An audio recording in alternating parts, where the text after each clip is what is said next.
Je dirais que l'Internet ne fait absolument pas partie de l'arsenal juridique français. Donc les problèmes commerciaux, s'il y en a, se règlent devant les tribunaux, mais pas sur Internet. Lorsque on n'arrive pas à obtenir le retrait du contenu, parce que l'éditeur ne veut pas retirer, parce que l'assignation en référé n'est pas possible, dans ce cas-là, il y a une autre possibilité juridique qui consiste à demander la désindexation auprès du moteur de recherche Google. Ce n'est pas automatique, mais on peut le demander et on peut l'obtenir. Lorsqu'on se retrouve avec un propos ou un contenu ou un message qui est litigieux, on va s'interroger de savoir s'il s'agit d'une diffamation, d'une injure ou d'un caractère dénigrant.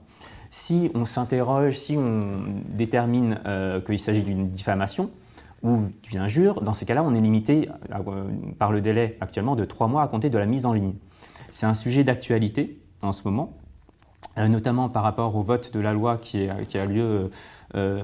en cours sur l'allongement du délai de prescription en matière de diffamation et d'injure, pour le porter de 3 mois à 1 an pour tout type d'injure ou tout type de diffamation. C'est en cours et c'est actuellement très en vogue, étant donné que si on dépasse ce délai de 3 mois à compter de la mise en ligne, ce qui peut arriver très facilement, puisque vous avez un référencement qui se fait petit à petit. Lorsqu'on crée un contenu, le référencement ne passe pas automatiquement sur le principal en tête du principal moteur de recherche.